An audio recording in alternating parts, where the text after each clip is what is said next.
The dust storm that swept across Eureka, Nevada in the summer of 1873 was as unforgiving as the townspeople who inhabited it. Catherine Collins stood before the saloon, her once fine dress caked with the grit of 3 weeks' hard travel, clutching nothing but a small carpet-bag, and the determination that had carried her 2,000 miles west after burying both parents and watching her family home claimed by creditors. "Ain't no place for a lady," muttered a toothless old miner as Catherine pushed through the swinging doors of the Rusty Nail Saloon, the only establishment in Eureka advertising employment. The raucous laughter and piano music stuttered to silence as every eye turned toward her slender figure. The barkeep eyed her suspiciously. "Lost, miss?" "No, sir." Catherine's voice was quiet but firm. "I understand you need help." She nodded toward the crudely painted sign in the window. "Help wanted." The saloon erupted in laughter. "Honey," the barkeep said between chuckles, "that ain't the kind of help a lady like yourself should be offering." Catherine felt her cheeks burn but stood her ground. "I can serve drinks, keep books, or do whatever work you require. I need employment, sir." The laughter grew louder. A grizzled man in the corner spat tobacco juice onto the floor. "Next thing you know, women'll be wanting to ride the range." From the far end of the bar, a tall figure straightened. Unlike the others, he wasn't laughing. "What's your name?" he asked, his voice cutting through the jeers. "Catherine Collins, sir." The man stepped forward and the crowd parted. His weathered face was framed by sun-bleached hair, and his eyes were the sharp blue of a winter sky. A star-shaped badge glinted on his dusty vest. "Ross Garrett," he said simply. "I own the Double G Ranch just outside town. Got 2,500 head of cattle and not enough hands." His eyes swept over the still snickering crowd. "These fools think a woman can't work, then she'll work beside me." The laughter died abruptly. "Mr. Garrett," Catherine began, "I don't know the first thing about cattle. Can you ride?" "Yes, but can you take instruction without complaint?" She lifted her chin. "I can." "Can you get up before dawn and work until you can't see straight, if necessary?"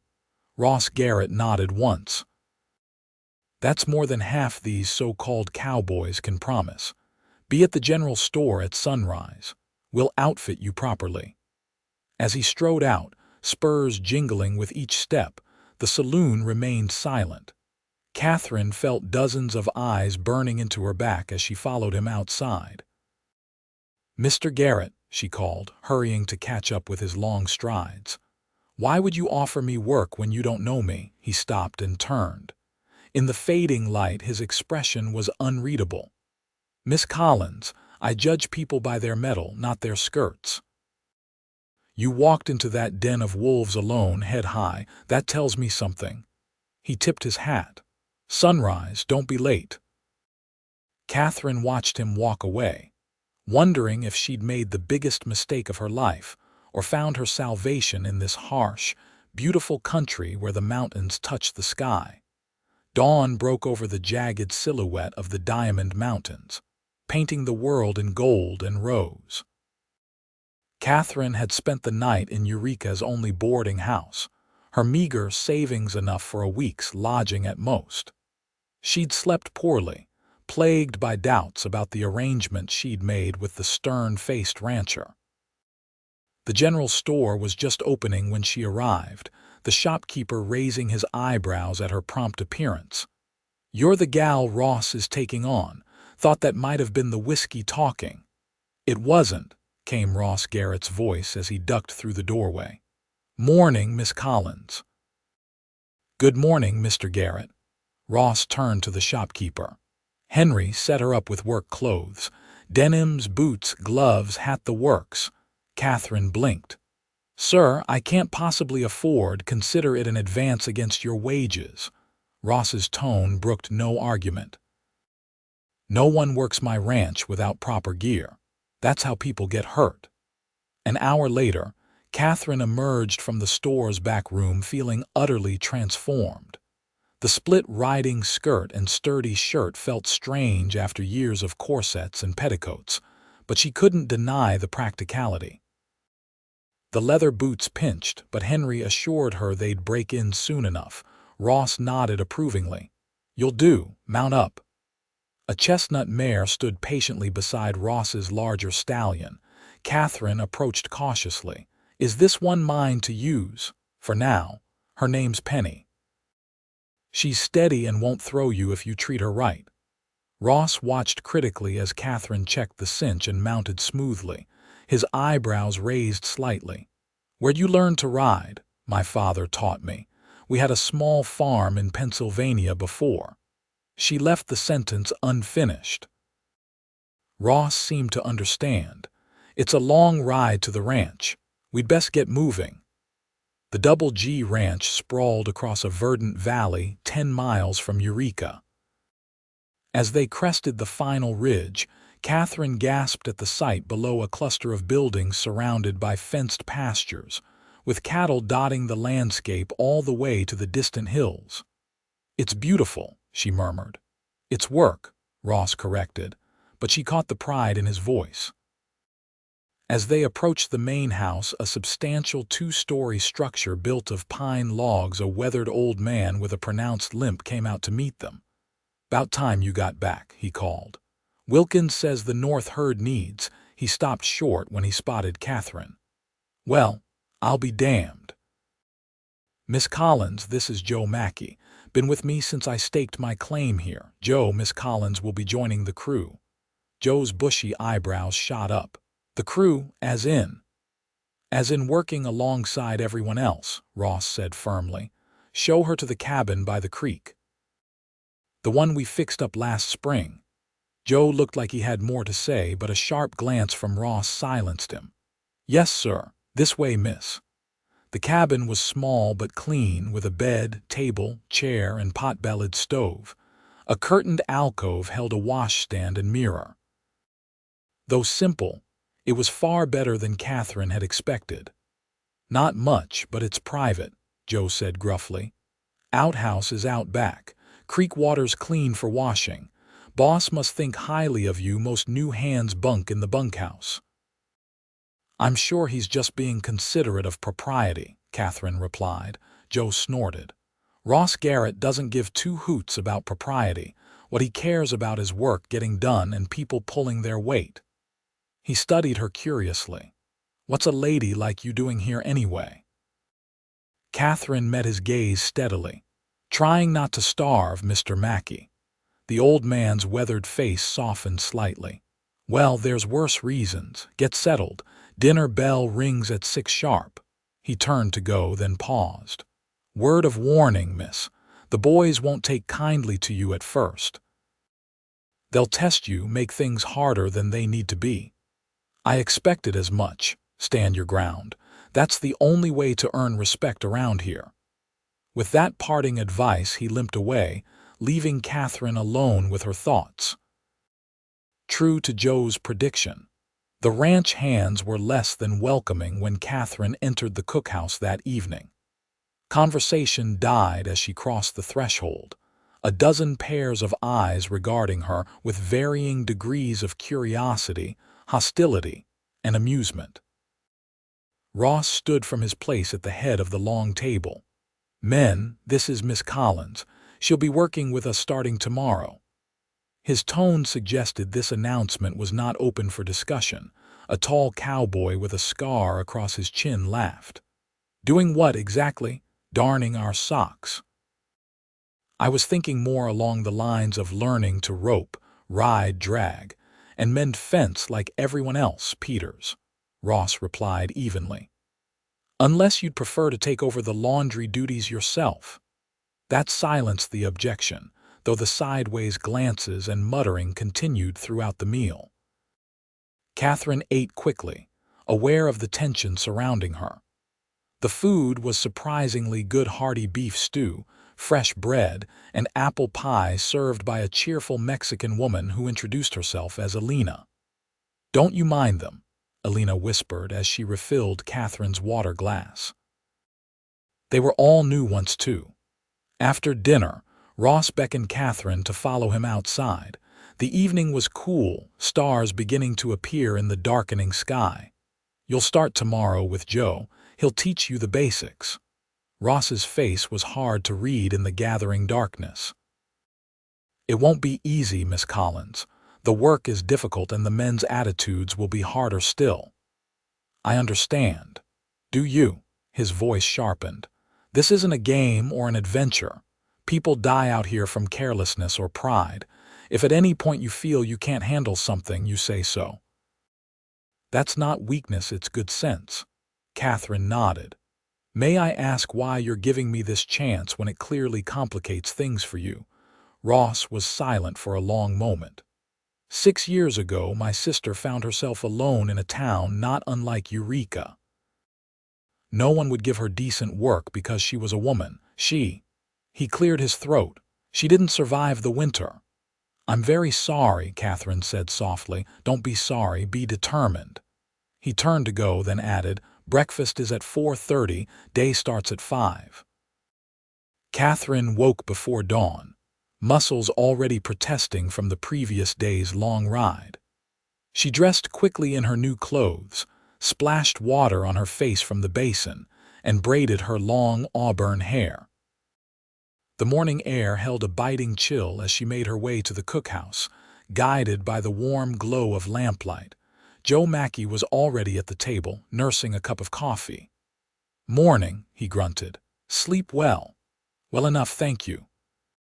Alina appeared with a plate heaped with eggs, bacon, and biscuits.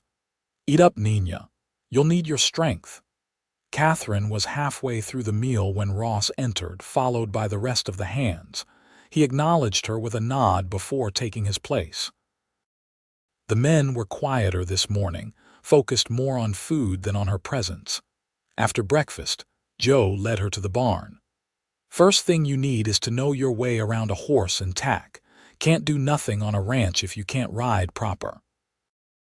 Though Catherine already knew the basics of riding, she soon discovered there was much more to learn. Joe was a demanding but patient teacher, showing her how to groom, saddle, and care for Penny with meticulous attention to detail. "Horse is your lifeline out here," he explained. "Treat her right. She'll do the same for you." By mid-morning, Catherine's hands were raw despite her new gloves, and every muscle ached. Still, she pressed on, determined not to show weakness. Joe led her out to a small paddock where he demonstrated basic roping techniques. "Don't expect to catch anything today," he warned. "Takes most people weeks just to stop roping themselves." To both their surprise, Catherine showed a natural aptitude for the task. Her years of needlework had given her hands dexterity and precision, and by noon she could consistently land the loop around the practice post. "Well, I'll be," Joe said, impressed despite himself. "You might actually have a knack for this." Ross appeared at the fence, observing silently. When Joe called a break for the noon meal, he approached Catherine. "How's she doing?" "Got good hands," Joe admitted. "Listens well, doesn't complain." "Good. This afternoon take her on the south route, time she saw more of the property." Catherine felt a surge of pride at the small approval, though her body protested at the thought of more riding. The afternoon proved even more demanding as Joe led her on a tour of the ranch's southern boundary, explaining water rights, grazing rotations, and the constant threat of rustlers. "Land's harsh but fair," Joe told her as they paused atop a ridge overlooking a vast expanse of sage-dotted range. "It'll kill you quick if you're stupid, but it rewards those who respect it." By the time they returned to the ranch yard, the sun was low on the horizon. Catherine could barely dismount, her legs trembling with fatigue. As she led Penny toward the stable, the scarred cowboy from Dinner Peters stepped into her path. "Let's see if the boss's pet knows how to properly cool down a horse," he drawled, arms crossed. Catherine felt the watching eyes of several ranch hands. This was a test, and everyone knew it. Silently, she led Penny into the stable, removed her tack with careful precision, and began the grooming process exactly as Joe had taught her. Her arms screamed in protest as she curried and brushed, but she didn't rush or skip a step. When she finished, Peters snorted. "Beginner's luck. We'll see how long you last when the real work begins." As the days passed, Catherine settled into the grueling rhythm of ranch life. Each morning brought new aches, each evening new skills learned.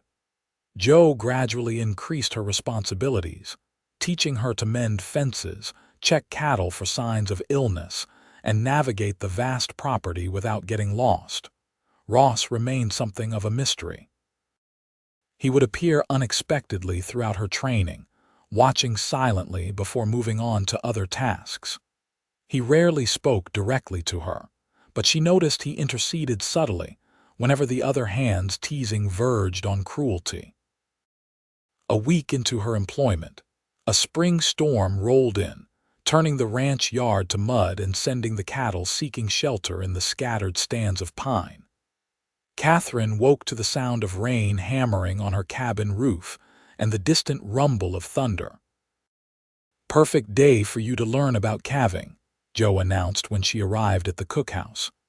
"Two heifers in trouble down in the south pasture." The ride was miserable, rain stinging her face and mud splattering her clothes. The first heifer they found was bellowing in distress, unable to deliver her calf without assistance. Joe talked Catherine through the process as he rolled up his sleeve and reached inside the cow to turn the breech calf. "Next one's yours," he informed her. Catherine's stomach clenched, but she nodded. When they found the second heifer, she did exactly as Joe had shown her, pushing aside her discomfort to focus on the task. The moment she pulled the slick, wet calf into the world, watching it take its first breath, she felt a surge of wonder unlike anything she'd experienced before. "Well done," came Ross's voice behind her.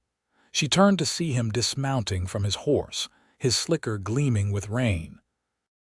Not many first-timers handle a breech birth without flinching.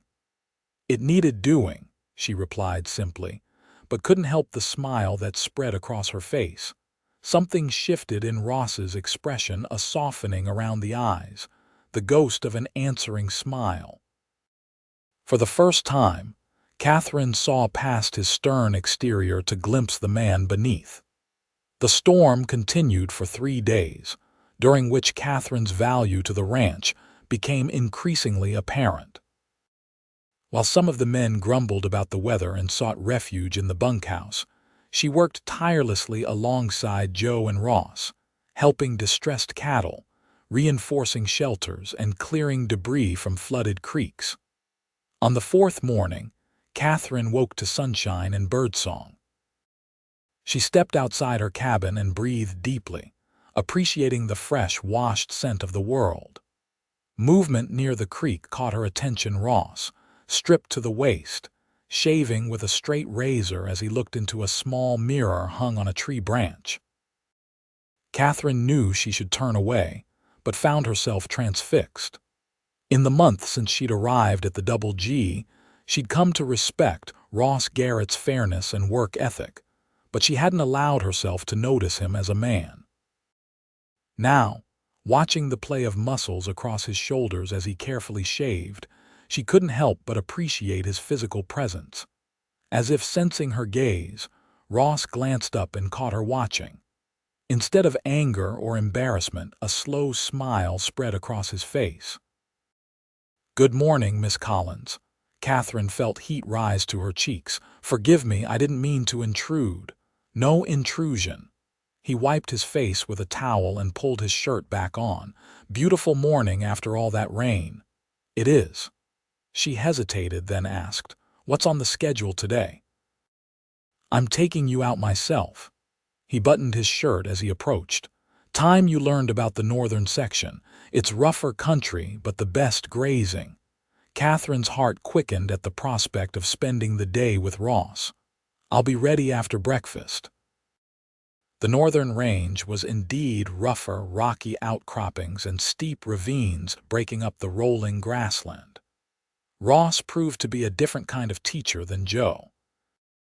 Where the older man was methodical and basic, Ross challenged her, asking questions that forced her to think beyond the immediate task. "What do you notice about the grass here compared to the south pastures?" he asked as they rode along a ridge. Catherine studied the landscape thoughtfully.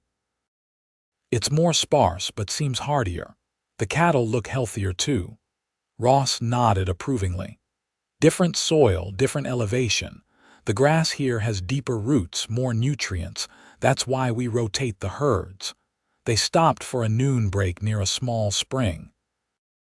Catherine spread a blanket while Ross unpacked the lunch Alina had prepared: cold chicken, bread, and apple tarts.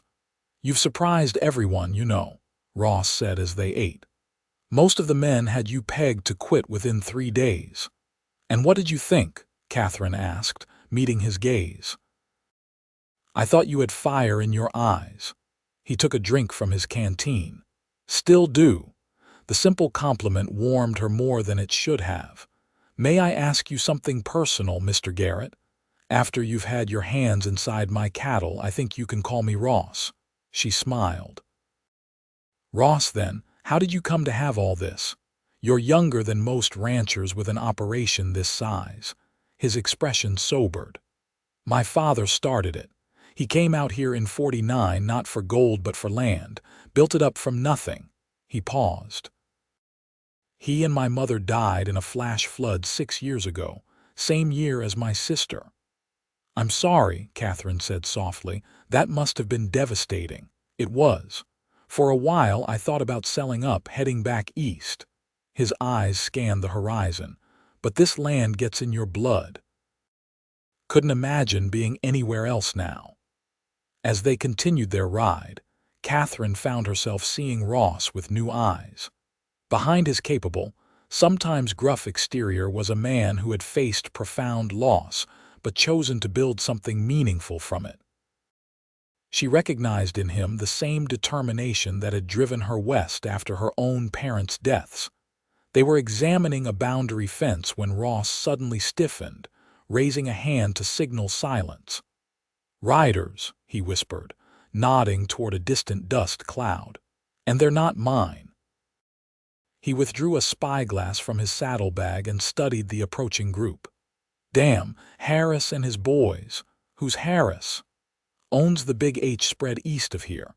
Been trying to push his boundaries onto my land for years." Ross's jaw tightened. "Get behind me." "I will not," Catherine replied firmly. "If these men are trespassing on Double G land, I have as much right to face them as you do." Ross looked like he might argue, but the riders were getting close.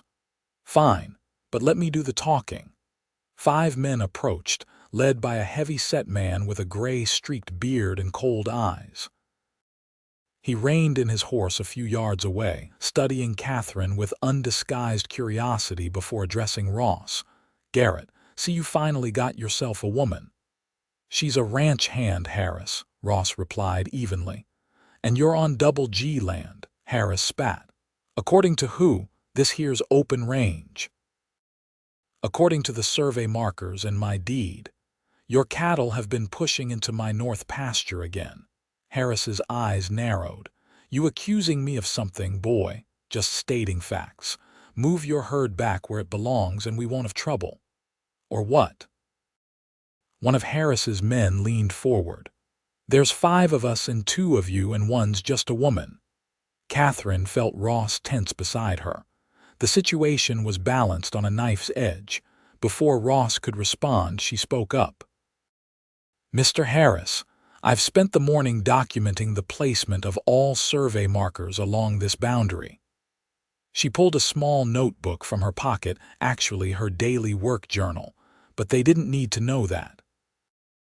"I'd be happy to show you the Territorial Registry Office to verify the property lines.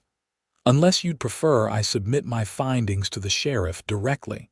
Harris blinked, clearly thrown by her calm, official-sounding response. He glanced at his men uncertainly. No need for that, he grumbled finally. We'll move the herd. But this ain't over, Garrett. With a jerk of his head, he led his men away, dust billowing behind them. When they were out of earshot, Ross turned to her with a mixture of amazement and admiration. That was either very brave or very foolish. Sometimes they're the same thing, Catherine replied, her heart still pounding. Do you think they'll cause more trouble, eventually? Harris doesn't give up easily. Ross studied her face. That was quick thinking with the notebook. Catherine smiled.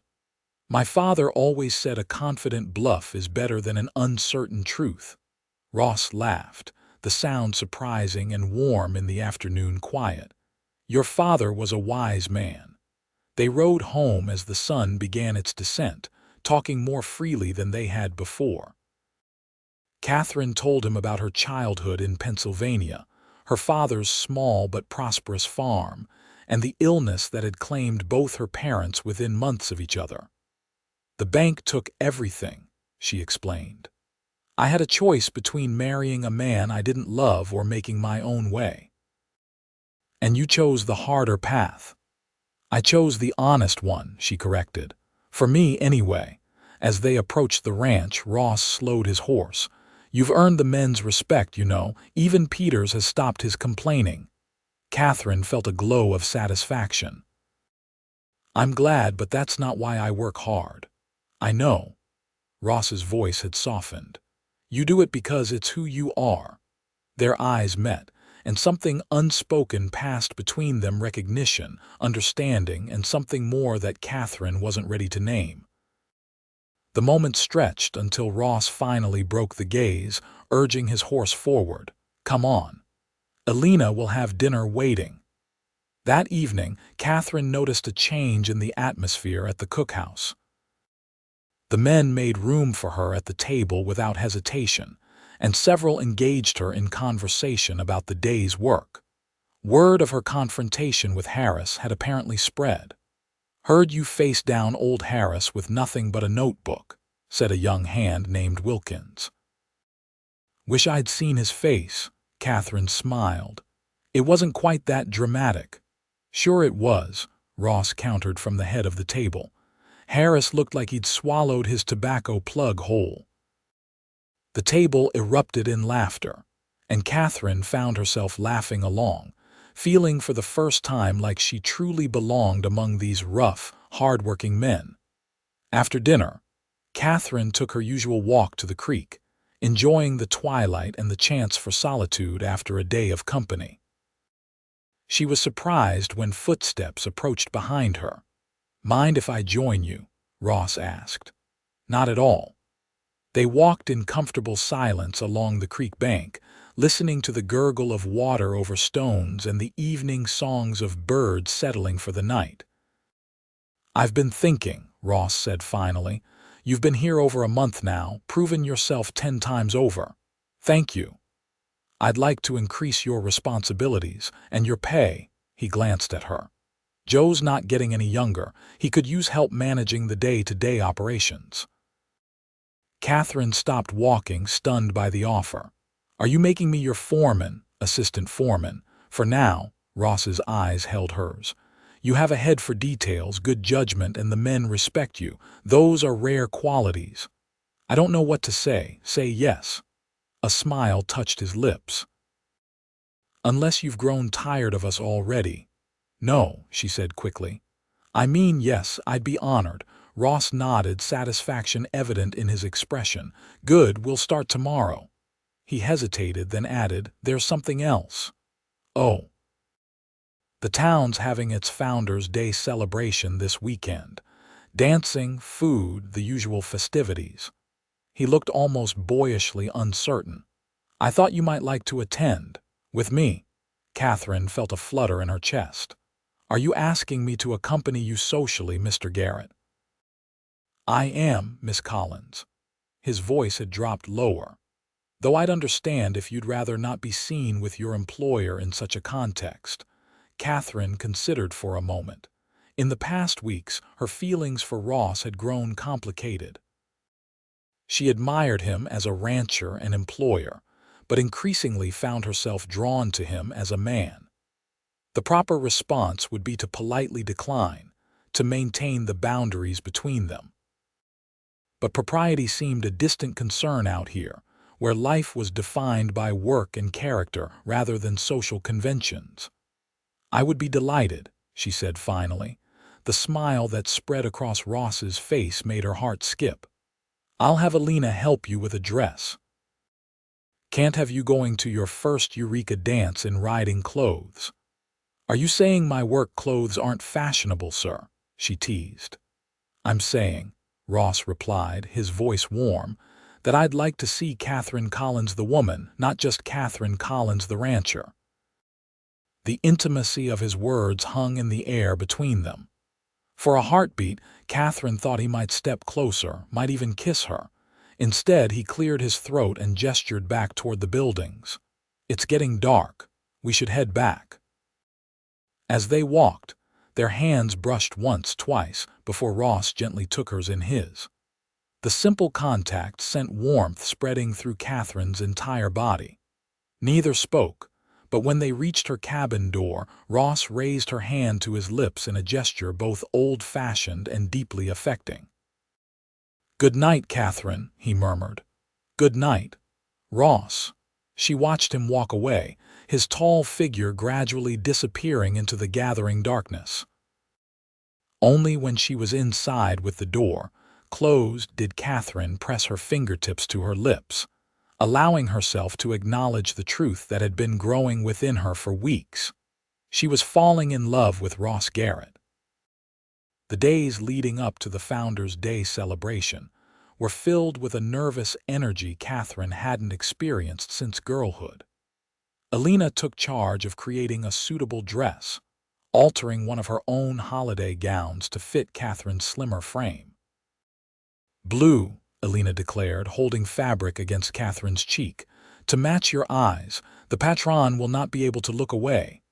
"Alina," Catherine protested, blushing. "It's not like that." The older woman gave her a knowing smile. "I have worked for Senor Ross for 6 years.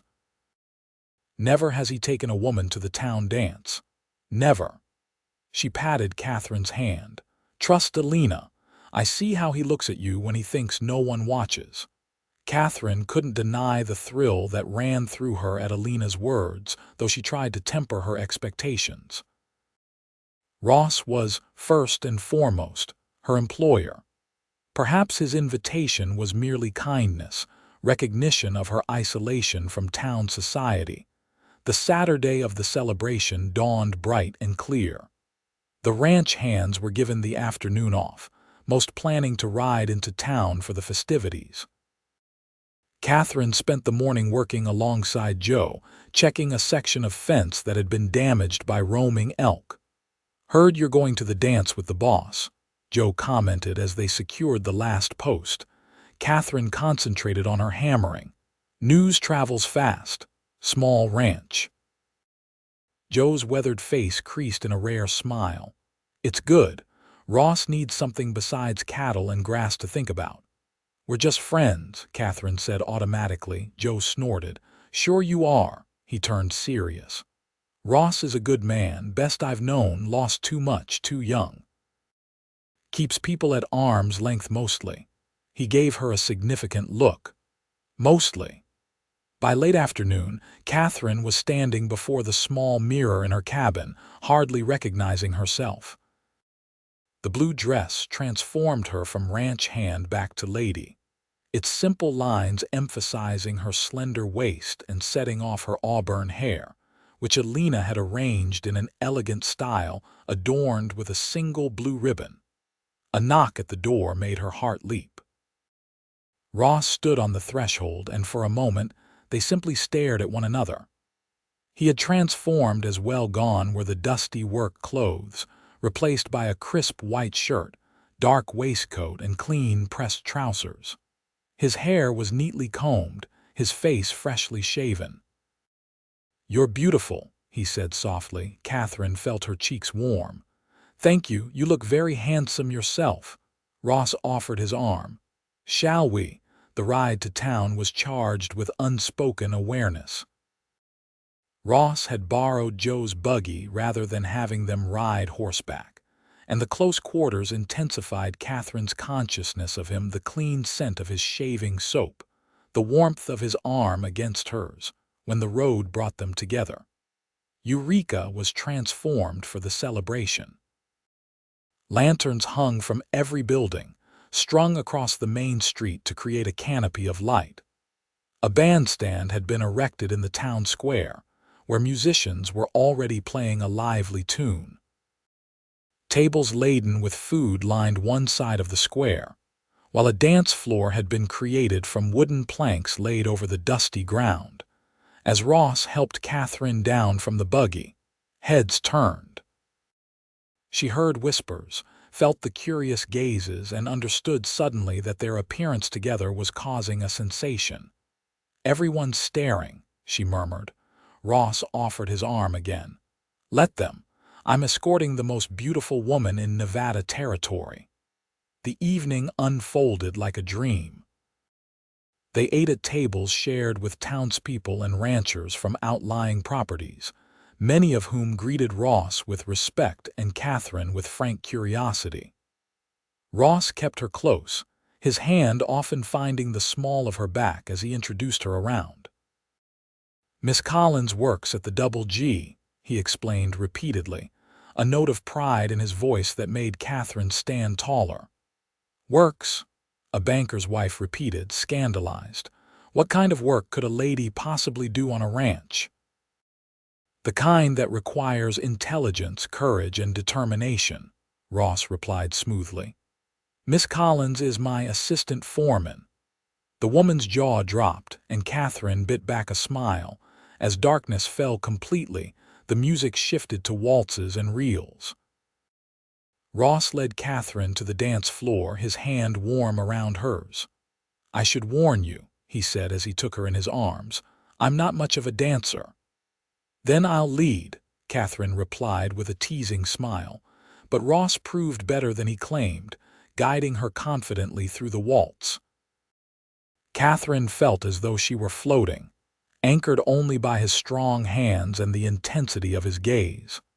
They danced 3 songs in succession, oblivious to the knowing looks exchanged around them. During a break in the music, Ross fetched them cups of punch. They stood at the edge of the square watching the revelry. "Are you enjoying yourself?" he asked. "Very much." Catherine sipped her punch. "It's been a long time since I attended a social gathering." "For me as well."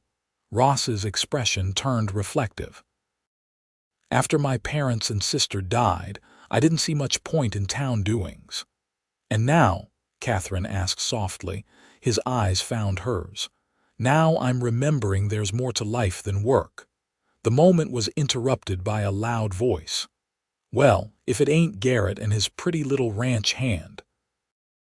They turned to see Harris approaching, clearly in his cups, flanked by 2 of his men. Ross stiffened beside Catherine. "Evening, Harris," he said coolly. "Enjoying the festivities?" "Was till I saw you." Harris's bloodshot eyes fixed on Catherine. "Didn't get a proper introduction last time." "Jeb Harris, miss, owner of the finest spread east of here." "Catherine Collins," she replied politely but without warmth. Harris grinned, revealing tobacco-stained teeth. "Pretty name for a pretty lady. Too pretty to be wasting time with Garrett here. Why don't you come dance with a real rancher?" "She's already with one," Ross said, his voice dangerously quiet. Harris's face darkened. "You always were high and mighty, Garrett. Think you're better than the rest of us with your fancy Eastern education and your daddy's money." "I think it's time you moved along, Harris," Ross replied evenly. "Or what? This is public ground, not your precious Double G." Harris took a step closer. "Maybe your lady friend would like to know how you really got all that land. Tell her how your daddy swindled better men out of their claims during the drought of '58. Ross's hands clenched at his sides. "That's a lie, and you know it." "Is it?" Harris sneered. "Funny how the Garrett place kept growing while others failed." Catherine could feel the tension radiating from Ross, saw the gathering crowd of onlookers. She placed a restraining hand on his arm. "Mr. Harris," she said clearly, "I know Ross Garrett to be a man of integrity. Your accusations say more about your character than his." Harris's face contorted with anger. "You calling me a liar, woman?" "I'm suggesting," Catherine replied calmly, "that this is neither the time nor place for such discussions." For a tense moment, she thought Harris might lash out. Then the sheriff appeared at his elbow. "Problem here, folks?" he asked, his hand resting casually near his holstered pistol. Harris glared but took a step back. "No problem, Sheriff, just having a friendly chat." "Good, keep it friendly." The sheriff nodded to Ross. "Evening, Garrett, miss." As Harris was led away by his companions, Ross let out a long breath. "I'm sorry about that." "Don't be," Catherine said. "Men like Harris exist everywhere." Ross shook his head. "I should have expected trouble. Harris never misses a chance to cause it." He looked troubled. "Maybe we should head back." "Absolutely not," Catherine said firmly. "I haven't finished dancing yet." A slow smile spread across Ross's face. "No. Well, we can't have that." He offered his hand. "May I have this dance, Miss Collins?" The rest of the evening passed without incident. As the celebration wound down, Ross and Catherine joined the exodus of tired but happy revelers heading home. The night air had grown cool, and Ross draped his jacket around Catherine's shoulders as they drove. "Thank you for coming with me tonight," he said as the buggy rolled along the moonlit road. "It meant a great deal." Catherine drew the jacket closer, inhaling his scent. "I should be thanking you." "I had a wonderful time. Even with Harris's interruption, even then," she smiled. "I like defending your honor," Ross chuckled. "You were magnificent, reminded me of the day you faced down all those men in the saloon." His expression grew serious. "You've changed things, Catherine. The ranch." "The men," he paused. "Me." The vulnerability in his voice touched something deep within her. "How have I changed you?" Ross slowed the buggy, turning to face her. In the moonlight, his features were softened, his eyes reflecting starlight. "You made me remember what it's like to care about someone. To worry about someone besides myself and the ranch." Catherine's heart beat faster. "Ross, I know it's too soon," he continued, his voice low and urgent. "I know there are 1,000 reasons why this is complicated. You work for me. We come from different worlds. You've only been here 2 months." He took a deep breath. "But I'm falling in love with you, Catherine Collins, and I'd rather say it now, honestly, than pretend otherwise." The world seemed to still around them. Catherine looked into Ross's eyes and saw the truth of his words, the vulnerability, the hope, the fear of rejection. All her own doubts and hesitations fell away before the simple reality of what she felt for this man. "It's not too soon," she whispered. "Not when it's true." Ross's hand came up to gently cup her cheek. "And is it true?" Catherine covered his hand with her own. "I've been falling in love with you since the day you said I could work beside you, when no one else would even give me a chance." The kiss, when it came, was gentle at first, a question, an offering. Then Catherine leaned into him, and it deepened into something that sent warmth spiraling through her entire body. Ross's arms encircled her, drawing her closer as the buggy stood forgotten on the moonlit road. When they finally broke apart, both breathing quickly, Ross rested his forehead against hers.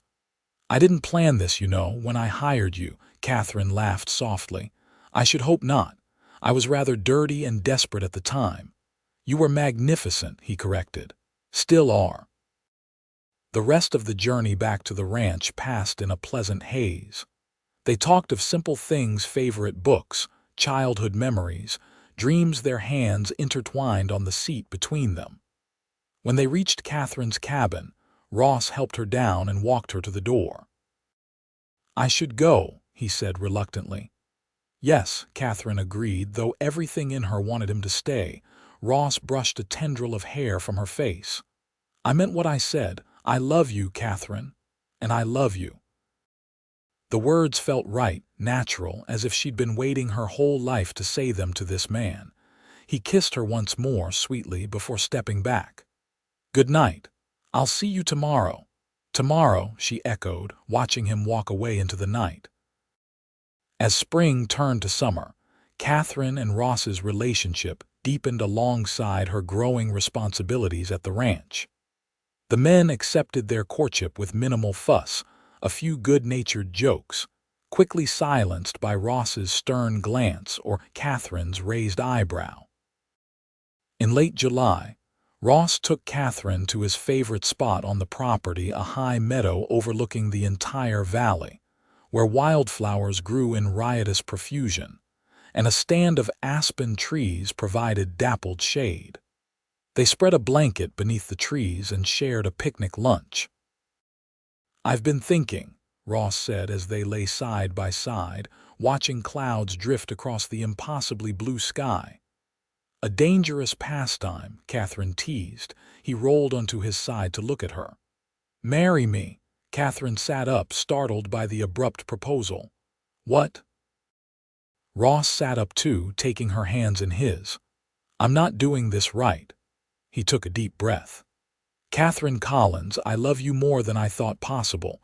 You're the first person I want to see each morning and the last each night. You're my partner in every way that matters. Will you marry me and make it official in the eyes of God and everyone else?" Tears sprang to Catherine's eyes.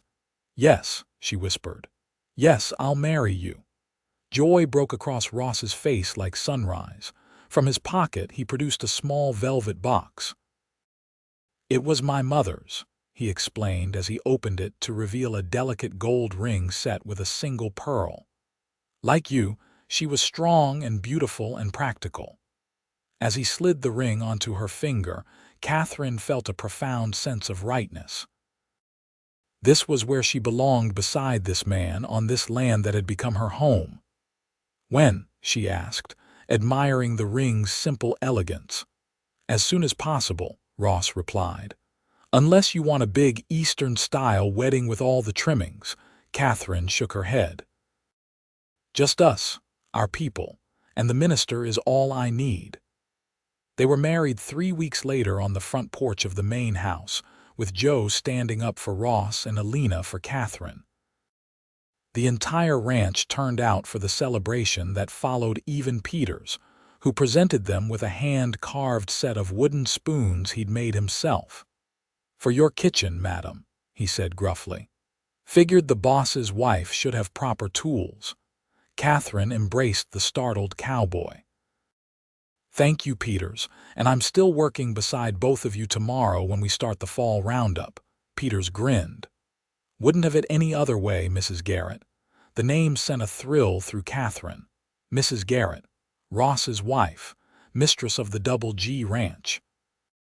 That night, as Ross carried her across the threshold of the main house, now their home together, Catherine reflected on the journey that had brought her here. From desperate young woman seeking any job to ranch hand to foreman to wife. None of it would have happened if Ross hadn't stood up in that saloon and said those simple words. "Then she'll work beside me." "What are you thinking about?" Ross asked as he set her down in the bedroom, their bedroom now. "About the day we met. About how one moment can change everything." Ross pulled her into his arms. "Best decision I ever made." "Even better than this one?" she asked, rising on tiptoes to kiss him. "Well," he murmured against her lips, "maybe a close second." Fall turned to winter, winter to spring, and life at the Double G flourished under the joint stewardship of Ross and Catherine Garrett.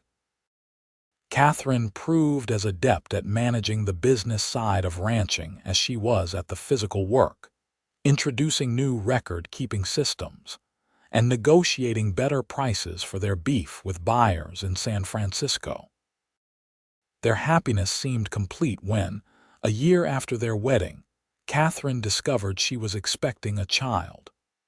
Ross's reaction, stunned silence followed by whoops of joy that brought the entire ranch running, became a favorite story retold at gatherings for years afterward. "Never seen the boss so rattled," Joe would say. "Not even when that grizzly wandered into the north pasture." Robert Joseph Garrett entered the world on a snowy January night in 1875, with Alina serving as midwife and Ross pacing the floor below until his son's lusty cries announced his arrival. The baby had his father's blue eyes and his mother's determined chin, a perfect blend of them both. "He's perfect," Ross whispered, cradling his son with hands that had broken wild horses but now trembled with emotion. "Of course he is," Catherine replied, exhausted but radiant. "He's ours." As Robert grew from infant to toddler to boy, the Double G prospered. Ross and Catherine expanded their holdings, buying out smaller ranches when their owners decided to move on, until the Double G became one of the largest operations in Nevada territory. They built a school for the children of their growing number of married hands, with Catherine often serving as teacher during winter months when ranch work slowed. Their family expanded too.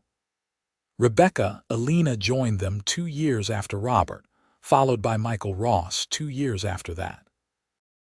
The Garrett children grew up on horseback, learning ranching alongside their lessons, equally at home in the cookhouse with Alina or in the calving barn with Joe. Not all was smooth, of course.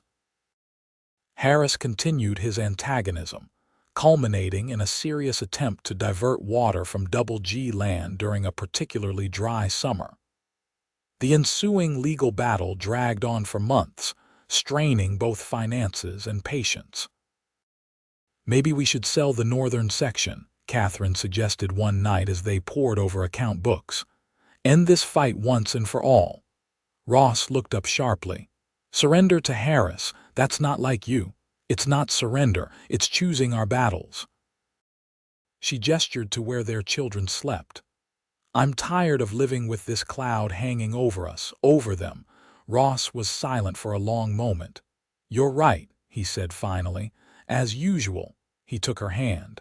"We'll find another solution together." The solution came unexpectedly. Harris's son, Joshua, approached them one autumn day as they worked cattle. Unlike his father, Joshua was known to be fair-minded and forward-thinking. "Pa's had a stroke," he said without preamble. "Doctor says he won't recover enough to run the ranch. I'm taking over." Ross expressed appropriate sympathy, but Joshua waved it away. "We both know my father's been a thorn in your side for years. I'm here to pull out that thorn." He extended his hand. "I want to end the water dispute. Fair and square, with proper documentation and maybe even a joint irrigation project that benefits both properties."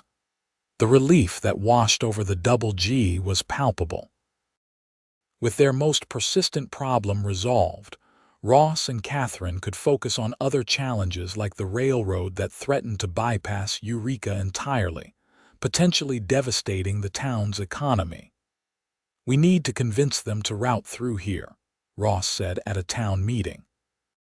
"Show them it's worth their while." Catherine, who had developed relationships with several influential San Francisco businessmen through her cattle contracts, took on the challenge. For weeks, she corresponded with investors and railroad officials, presenting the case for Eureka as a vital link in the expanding rail network. Her efforts paid off when the railroad agreed to build a spur line to Eureka, a smaller connection than they'd hoped for, but enough to ensure the town's continued vitality. The day the first train arrived was declared a holiday, with celebrations that rivaled Founders' Day. As Catherine watched Ross lifting 6-year-old Rebecca onto his shoulders to see the train, she felt a wave of contentment. This was the life she'd never dared dream of when she stepped off the stagecoach in Eureka 5 years earlier. A loving husband, beautiful children, meaningful work, and a community that valued her contributions. "Penny for your thoughts, Mrs. Garrett," Ross said, coming to stand beside her with Rebecca still perched on his shoulders. I was just thinking how fortunate I am, she replied. How fortunate we all are. Ross's free arm slipped around her waist. Luck had nothing to do with it. We built this life, Catherine. With hard work and love. He kissed her temple. Mostly love. 10 years to the day after Catherine first walked into the Rusty Nail Saloon, the Garretts hosted a celebration at the Double G. The original ranch hands who had witnessed her arrival were guests of honor, including Peter's now foreman of his own small spread, and Joe Mackey, retired but still a daily presence around the ranch. To Catherine, Ross proposed a toast, raising his glass as twilight settled over the gathered friends and family. Who taught us all that courage wears many faces, and that sometimes the strongest hands are the gentlest? To the boss's wife, Joe added with a wink, who still works beside us all, even when she doesn't have to anymore. Catherine looked around at the faces illuminated by lantern light, her 3 children, Alina, gray-haired but still vigorous, the ranch hands and their families, neighbors and friends from town. And Ross, always Ross, his eyes finding hers across the gathering with the same warmth that had drawn her from the beginning. I work beside you because there's nowhere else I'd rather be, she said simply. This is where I belong with all of you. Later, after the celebration had wound down and the children were asleep, Ross and Catherine sat on the porch swing, watching stars emerge above the pine-shadowed mountains. 15 years ago, I thought my life was over, Ross said quietly. After losing my family, I was just going through the motions. Then you walked into that saloon. Catherine rested her head on his shoulder. And you said the words that changed everything. Then she'll work beside me, Ross quoted with a smile. Little did I know you'd be working beside me for the rest of our lives. Best job I ever took, Catherine murmured, lacing her fingers through his. Best boss I ever had, Ross laughed softly. I thought you were the boss these days. We're partners, she corrected. Always have been, really.